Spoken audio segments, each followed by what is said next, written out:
What's going on, guys? It's Salvajee from the Salvajee Cartel, and if you're a Destiny player like me that you haven't played Destiny since December 2015, you're probably asking yourself, should you get Rise of Iron? Is Rise of Iron worth $30? So I thought I made an unbiased video breaking down Destiny's history with content, and also just telling you guys, I guess you could say with an unbiased opinion, whether you guys should get Rise of Iron or not. With that said, let's take a look at Destiny. All right, so Destiny was a game that people thought was gonna be super big and awesome, and at the end of the day, we got a shitty story, shitty cutscenes, and it didn't really meet everybody's expectations. But yet, it was still fun, right? Like we did play it for a while, at least us Destiny players. I love seeing comments on YouTube that say, do people still play Destiny? Of course people still play Destiny, son. That's why Destiny is one of the big mainstream YouTube games, okay?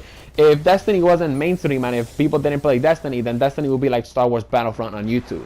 Yeah, that's right. You don't see Star Wars Battlefront on YouTube because that game is fucking dead. Anyways, with that said, yeah, let's take a look at the Dark Below now. The Dark Below, people thought it was going to be awesome and, great because it had a raid and stuff. And guess what? Crota's End was pretty much a disappointment. I mean, a lot of people didn't like Crota's End. They thought it was too short and too easy. I personally like Crota's End. It was a very cool and chill experience, and it was fun. And at times, it was like super clutchy because Crota almost killed you and shit. With that said, then Destiny said, oh, House of Wolves, we're going to have this Prison of Elders thing, and it's going to have a ton of gameplay, and, it's going to have a lot of longevity. And then 3 weeks after, we were like, okay, Prison of Elders sucks. Let's move on to the next expansion. Let's pretty much talk about the next expansion. And then bam, Taken King came out, and Taken King was actually not a disappointment. All right, it was a paid expansion.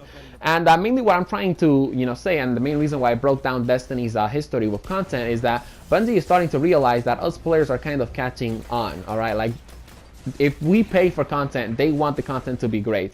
And I believe that's definitely one of the main reasons why they are really encouraging us to buy Rise of Iron. I mean, think about it. Black Gallahorn, freaking Gallahorn Sparrow, like they really want us to fucking pre-order Rise of Iron, okay?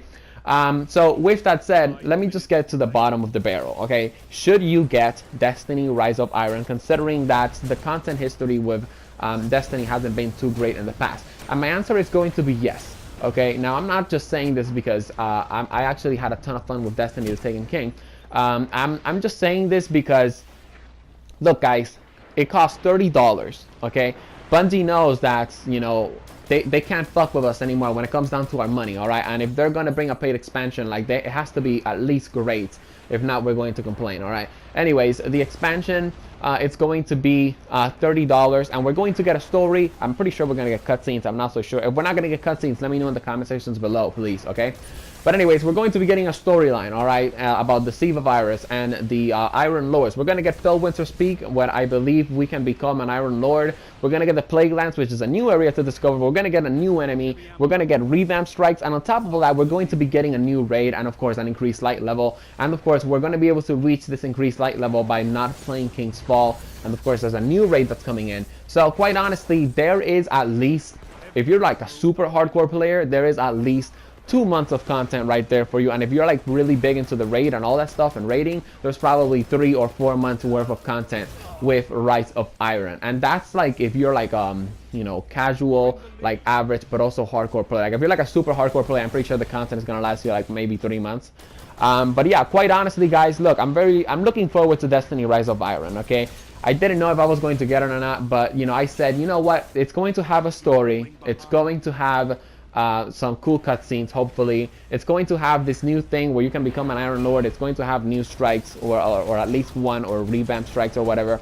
And it's also going to have a raid, right? And this is pretty much like an experience that sounds like fun, time for me to go on LFG and start making new friends and start playing Destiny with those new friends, or play Destiny with my old friends that actually still play Destiny. Because yes, people still play Destiny. No, Destiny is not dead. You know what? Which game is dead? Star Wars Battlefront. No one fucking cares about that game anymore.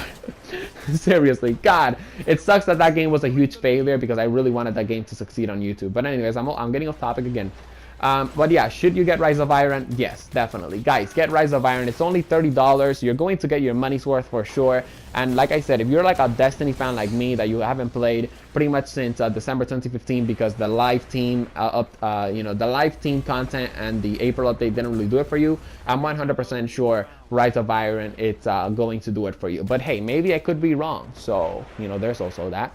Quite honestly guys, I'm going to be getting Rise of Iron and I'm going to be covering, so if you're interested on my Rise of Iron wish list and Rise of Iron related type content, feel free to subscribe to the Salvajee Cartel, because I'm definitely going to be bringing you guys more Destiny related videos in the future, like probably, 2 weeks before Rise of Iron comes out. Anyways, with that said, are you guys going to be getting Rise of Iron? All right, are you guys not going to be getting Rise of Iron? Let me know why you're going to get it. Let me know why you're not going to get it. All right, with that said, I'll be seeing you guys in the next video. Remember, if you enjoyed the video, feel free to drop a like, subscribe to join the Salvajee Cartel, and I'll be seeing you guys on the next video. Thank you very much for watching. Peace.